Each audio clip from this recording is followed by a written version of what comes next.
Welcome. Reading Goodnight Stories with Bored Grandma. Hello, grandchildren. Grandma here. Are you ready for bed? Do you have your teeth brushed? If so, then here we go. Tonight I'm going to read to you fairy tales and fables.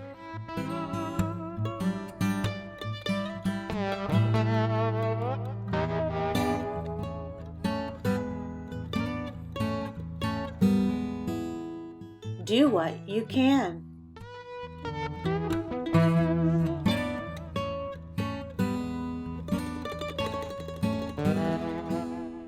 Once there was a farmer who had a large field of corn. He plowed it and weeded it carefully, for he wanted to sell the corn and buy many things for the family with the money.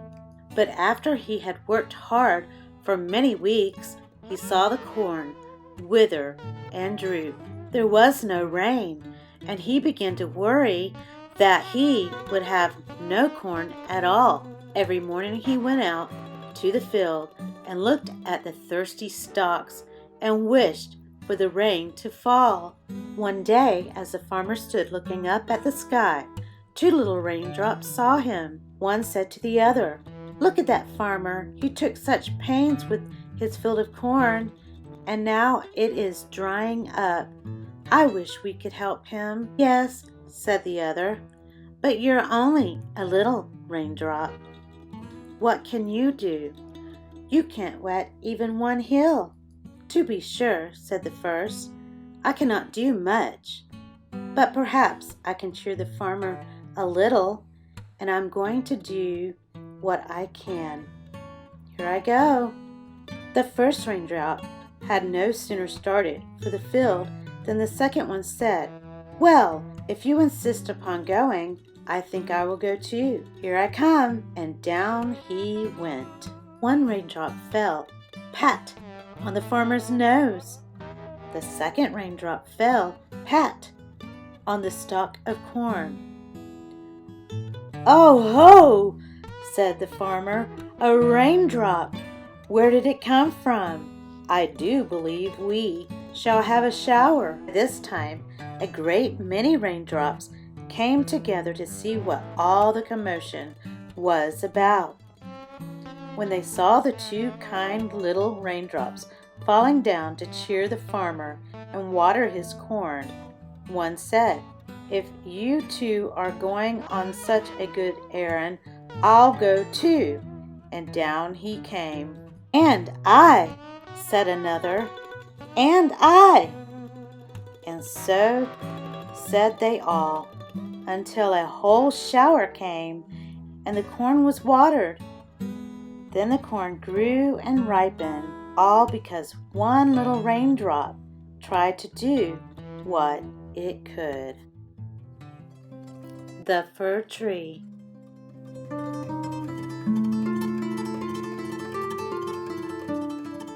Far away in the forest stood a pretty little fir tree.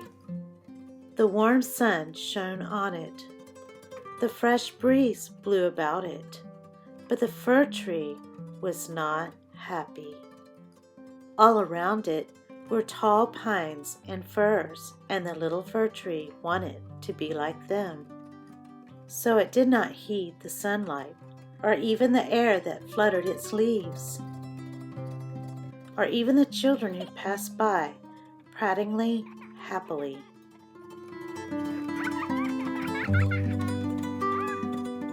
Each year, the little fir tree grew taller, and as it grew, it complained, because it was not as tall as the other trees. 2 winters passed, and when the third came, the tree had grown so tall that the hare obliged to run around it.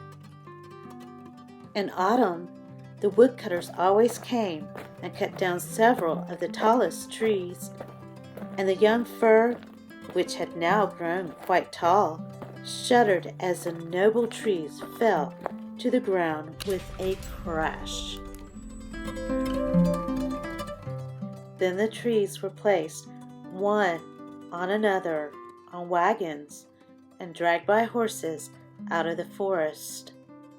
Where were they going? The fir tree wondered. What would become of them? The swallow did not know, but the stork thought they were used to make the mask of sailing ships. Oh, how I wish I were tall enough to go to the sea, said the fir tree. Rejoice that you are young, said the sunbeam, and the wind kissed the tree, and the dew wept tears over it. But the fir tree did not understand. A short time before the next Christmas, the fir tree was the first to fall. As the axe cut sharply into the trunk, it fell to the ground with a groan, conscious only of pain and faintness. Nor was the journey at all pleasant. Then the tree felt itself being unloaded with several other trees in the courtyard of a house. It heard a man say, "We want only one, and this one is the prettiest." Then the tree was carried into a beautiful big room and placed in a large tub full of sand. The tub was covered with a cloth and placed on a rich carpet. How the tree trembled! What was going to happen to it now? Some young girls came, and the servants helped them to trim the tree with lovely ornaments.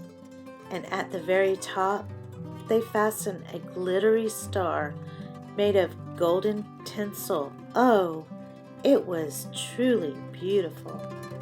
Now the doors were thrown open, and a group of children rushed in. Behind them came the older people. For a moment, the children stood silent with delight, and then they shouted for joy and danced merrily around the tree, snatching off one present after another. What are they doing? Thought the tree. What will happen next?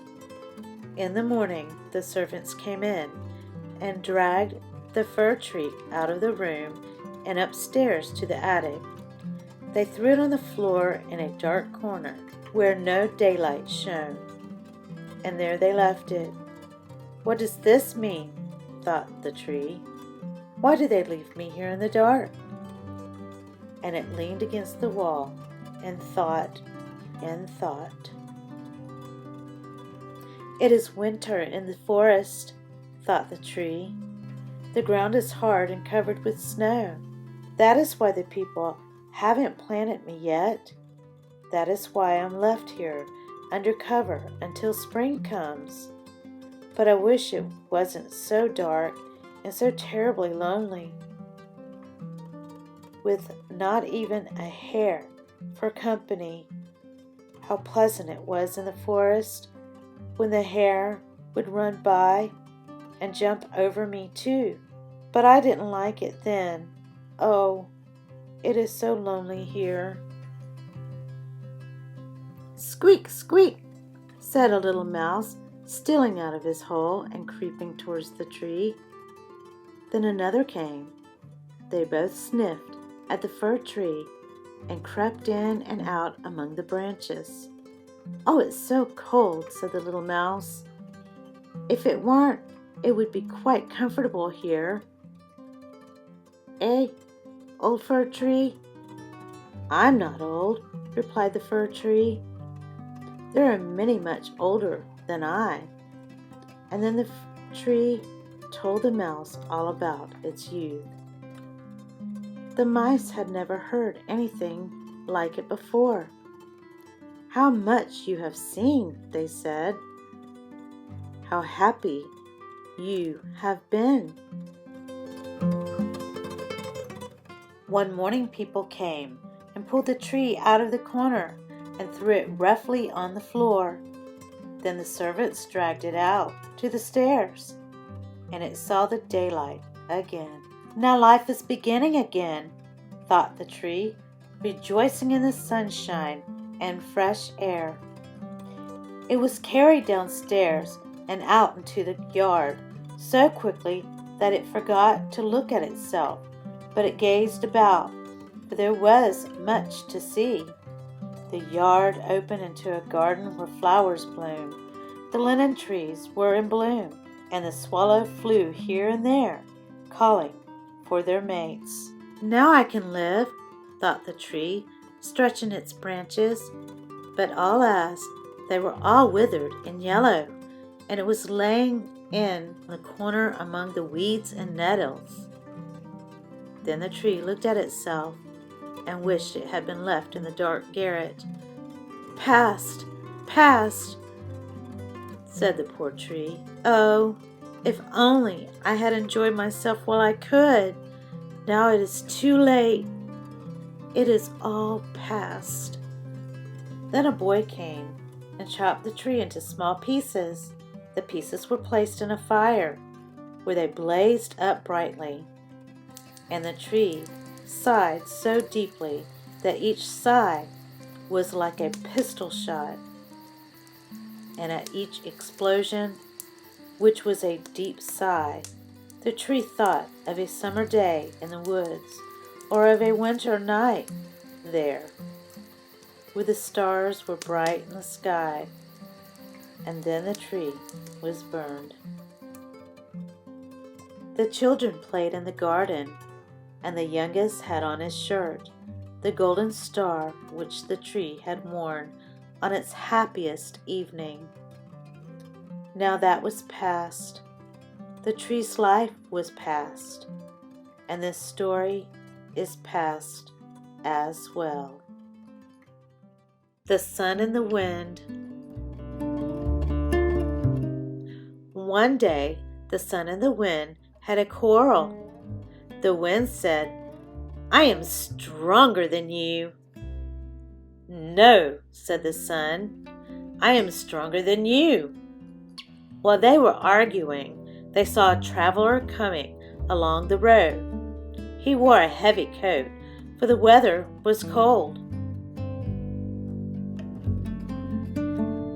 "See that man?" said the wind. "Let us see which one of us will make him take off his coat. The one that can do it is the stronger." "Agreed," said the sun. "You may begin." The wind blew and blew and blew, but the traveler only drew his coat closer about him. The wind blew even more fiercely. The trees rocked, the dust flew, but the traveler turned up his coat to protect his ears. "What a gale that is!" he cried. Now it was the sun's turn. He shone and shone. "How the weather has changed," said the traveler, and he unbuttoned his coat. Still the sun shone, and soon the traveler was wiping the moisture from his face. "This coat is too much for me," he said. "I'll have to carry it."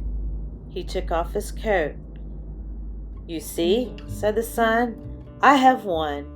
I am the stronger." "Wait a minute," replied the wind. "It is my turn again." And he blew and blew, and the air turned colder and colder. "Crazy weather," grumbled the traveler. He put his coat on again. "There, you see," cried the wind. "You made the man take his coat off, true, but I made him put it on again."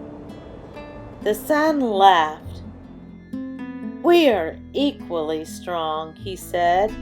"I in my way, you in yours." And they never quarreled again.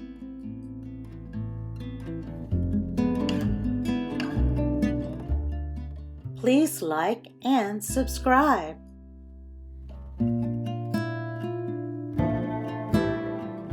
The end.